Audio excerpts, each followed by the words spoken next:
오늘은 마태복음 10장 34절부터 42절까지의 말씀을 함께 나누어 보겠습니다. 마태복음 10장 34절부터 42절까지의 말씀을 제가 봉독해 드리겠습니다. 내가 세상에 화평을 주러 온 줄로 생각하지 말라. 화평이 아니요 검을 주러 왔노라. 내가 온 것은 사람이 그 아버지와 딸이 어머니와 며느리가 시어머니와 불화하게 하려 함이니 사람의 원수가 자기 집안 식구리라. 아버지나 어머니를 나보다 더 사랑하는 자는 내게 합당하지 아니하고 아들이나 딸을 나보다 더 사랑하는 자도 내게 합당하지 아니하며 또 자기 십자가를 지고 나를 따르지 않는 자도 내게 합당하지 아니하니라. 자기 목숨을 얻는 자는 잃을 것이요 나를 위하여 자기 목숨을 잃는 자는 얻으리라. 너희를 영접하는 자는 나를 영접하는 것이요 나를 영접하는 자는 나를 보내신 이를 영접하는 것이라. 선지자의 이름으로 선지자를 영접하는 자는 선지자의 상을 받을 것이요 의인의 이름으로 의인을 영접하는 자는 의인의 상을 받을 것이요 또 누구든지 제자의 이름으로 이 작은 자 중 하나에게 냉수 한 그릇이라도 주는 자는 내가 진실로 너희에게 이르노니 그 사람이 결단코 상을 잃지 아니하리라 하시니라. 아멘. 예수님께서는 천국 복음을 전파하도록 12사도를 보내시면서 그들이 겪게 될 추수밭의 상황이 아주 험악할 것임을 알려주셨습니다. 공회와 세상 권세 앞에 끌려가 신문과 재판을 받게 될 것이며 심지어 가족들에게까지 핍박을 받는 일도 있을 것임을 알려주셨습니다. 그런 상황이 세상 끝날까지 계속해서 있을 것이라고 하셨습니다. 하지만 그런 일을 이상하게 여기지 말 것이며 선생과 주인이신 예수님께서 당하신 일이기에 그의 제자와 종된 우리가 그런 일을 당하는 것은 오히려 기쁜 일이요 영광된 일임을 알려주셨습니다. 저들의 가진 노력과 박해에도 불구하고 땅끝까지 복음을 전파하시려는 하나님의 뜻을 막거나 좌절시키는 일은 결단코 없을 것이며 오히려 그들의 핍박이 복음을 더욱 널리 전파하는 계기가 될 것이라고 하셨습니다. 지금은 희미하게 전파되지만 앞으로는 더욱 확실하고 명확하게 전파될 것이라고 하셨습니다. 또한 핍박자들을 두려워하지 말라고 하셨습니다. 왜냐하면 저들은 단지 우리의 육신의 생명만 해칠 수 있을 뿐이기 때문입니다. 그러기에 그들을 두려워하지 말고 몸과 영혼을 아울러 멸할 수 있는 하나님을 두려워해야 하고 그를 의지하고 신뢰하는 믿음으로 환난 중에서 오직 하나님을 바라보고 그분에게 우리를 맡기라고 하셨습니다. 헐값에 팔리는 참새의 생명까지 주관하시는 하나님께서 그것들과 비교할 수도 없을 만큼 귀중한 우리를 어찌 보호하지 않으시겠느냐고 하셨습니다. 머리털 하나까지 세시는 세심한 관심과 사랑으로 우리를 지키실 것이니 주를 부인하는 삶을 살지 말라고 하셨습니다. 그런 다음에 오늘 말씀에서는 믿는 자의 이러한 선택이 얼마나 어렵고 힘든 것인지에 대해 알려주고 계십니다. 내가 세상에 화평을 주러 온 줄로 생각하지 말라. 화평이 아니요 검을 주러 왔노라. 이 말씀은 우리가 상식적으로 알고 있는 내용과는 오히려 반대되는 내용이어서 우리를 당혹스럽게 만듭니다. 천사들은 예수님이 탄생하실 때 땅에서는 하나님이 기뻐하신 사람들 중에 평화로다라고 찬송했습니다. 그리고 누가복음 19장 42절에서 예수님은 너도 오늘 평화에 관한 일을 알았더라면 좋을 뻔하였거니와 지금 내 눈에 숨겨졌도다 라고 하셨습니다. 그런데 예수님은 오늘 말씀에서 자신은 화평이 아닌 검을 주러 왔다고 하십니다. 칼은 평화의 반대, 곧 전쟁을 의미합니다. 따라서 땅에 칼을 던지러 오셨다는 말씀은 땅에서 전쟁을 시작하실 뜻을 밝히신 것이라고 할 수 있습니다. 예수님께서는 참으로 이 땅에 평화를 이루시기 위해 오신 것이 사실입니다. 하나님과 사람 사이에, 사람과 사람 사이에 참 평화를 이루시기 위해 오셨습니다. 그러나 이것은 다른 한편으로는 어떤 전쟁을 시작하는 것이기도 하다는 것을 밝히시는 것입니다. 예수님은 이 사실을 좀 더 구체적으로 설명하시되 내가 온 것은 불화하게 하려 함이니라고 하셨습니다. 여기서 불화하다는 이 말을 좀 더 정확하게 번역하면 둘로 나누다라는 뜻입니다. 즉 예수님께서 이 땅에 오신 것은 세상을 둘로 나누기 위해 오신 것이라는 말씀입니다.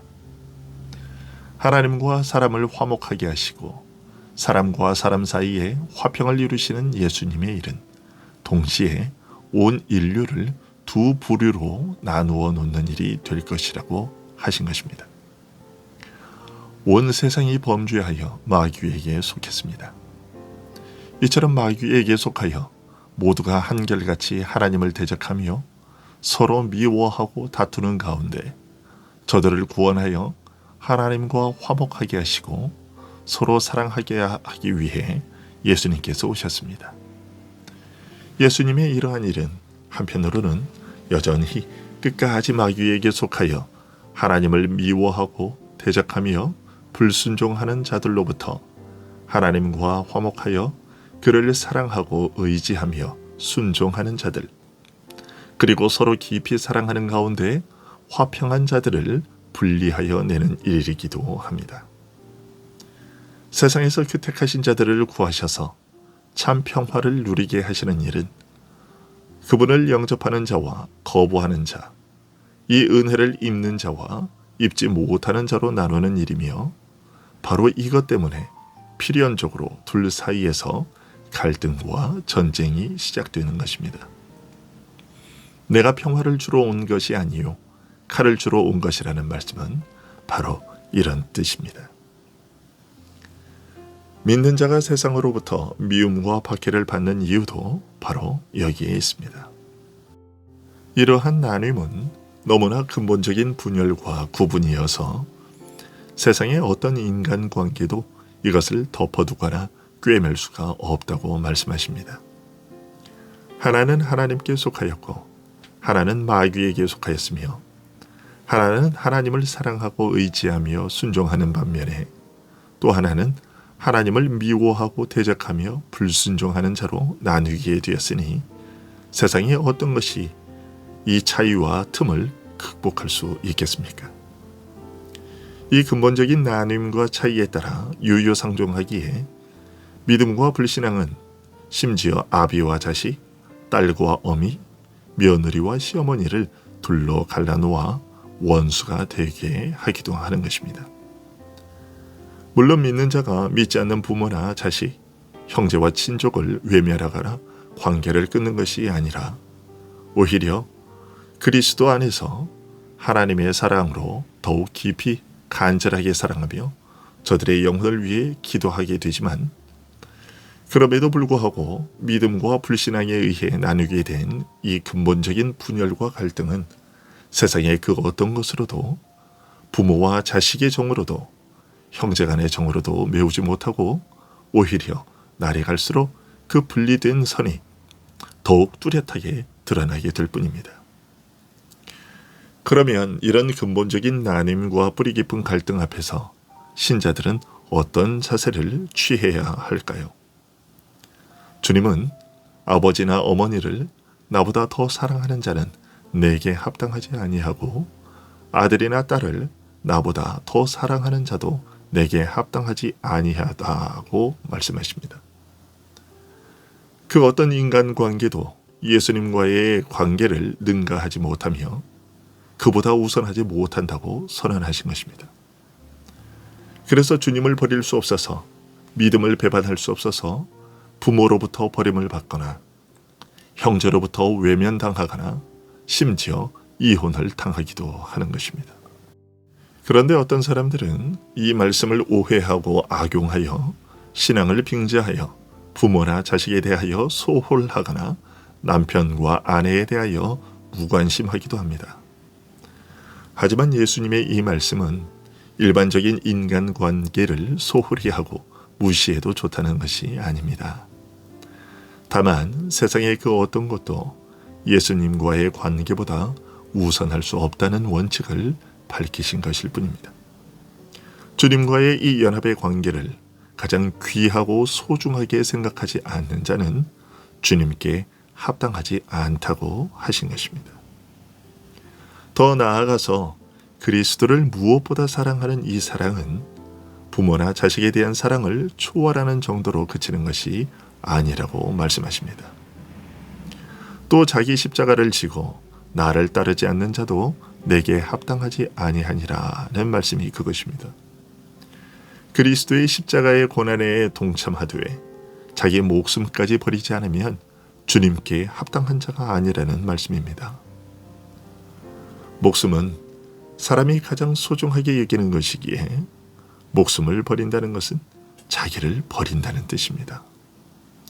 자기 십자가를 지고 주를 따르는 일에 대해 마태복음 16장 24절에서 말씀하시기를 누구든지 나를 따르려거든 자기를 부인하고 자기 십자가를 지고 나를 따를 것이니라고 하셨습니다. 즉 자기 십자가를 진다는 것은 곧 자기 자신을 부인한다는 뜻입니다. 십자가는 자기 부인의 상징인 것입니다. 고난은 물론이요 목숨이나 자기의 모든 소유를 다 포함하여 자기 자신을 부인한다는 뜻인 것입니다. 앞서서 사람들 앞에서 주를 시인하면 주님께서도 하나님 앞에서 그 사람을 시인할 것이라고 말씀하셨는데 이 땅에서 주님을 시인하며 산다는 것이 이런 것입니다. 즉 사람들에게 나는 예수님을 믿는 사람이다 라고 말로 이야기하는 것이 시인하는 것이 아니라 주님을 위하여 심지어 자기 목숨을 버리는 데까지 이르는 자기 부인의 삶을 사는 것이 주님을 시인하는 것입니다. 주님을 시인하며 산다는 것이 사실은 이렇게 어렵고 힘든 것입니다. 하지만 이처럼 주님을 시인하고 자기 자신을 부인하는 삶에는 역설이 있음을 주님은 알려주십니다. 자기 목숨을 얻는 자는 잃을 것이요 나를 위하여 자기 목숨을 잃는 자는 얻으리라고 하십니다. 그렇습니다. 주님을 위하여 우리 자신을 잃는 것이 오히려 진정한 나 자신을 얻는 길입니다. 그리고 이처럼 주를 위하여 자신을 버리는 자에게 임하는 복, 그런 삶의 존귀함과 영광이 어떤 것인가를 주님은 알려주십니다. 너희를 영접하는 자는 나를 영접하는 것이요 나를 영접하는 자는 나를 보내신 이를 영접하는 것이니라. 선지자의 이름으로 선지자를 영접하는 자는 선지자의 상을 받을 것이요 의인의 이름으로 의인을 영접하는 자는 의인의 상을 받을 것이요 또 누구든지 제자의 이름으로 이 작은 자 중 하나에게 냉수 한 그릇이라도 주는 자는 내가 진실로 너희에게 이르노니 그 사람이 결단코 상을 잃지 아니하리라. 주를 시인하며 사는 자, 곧 주를 위하여 자기 자신을 부인하는 삶을 사는 자들이라는 이유로 우리를 영접하는 사람들에게조차도 상을 주실 것이라고 하십니다. 복음 전도자로 산다는 것, 즉 주님과 천국을 전하는 삶을 산다는 것은 이처럼 아름답고 복되고 존귀하며 영광된 일입니다. 비록 그 일로 말미암아 육신의 혈육에게서조차 배척받는 삶을 살게 되더라도 주님으로 말미암아 우리를 영접하는 이들을 만나게 되고 그들과 영원히 끊어지지 않는 신령한 관계로 맺어지며 그 상을 결코 잃게 되지 않는 삶을 얻게 되는 것입니다. 그러니 우리는 이러한 삶을 결코 포기할 수 없습니다. 기도하겠습니다.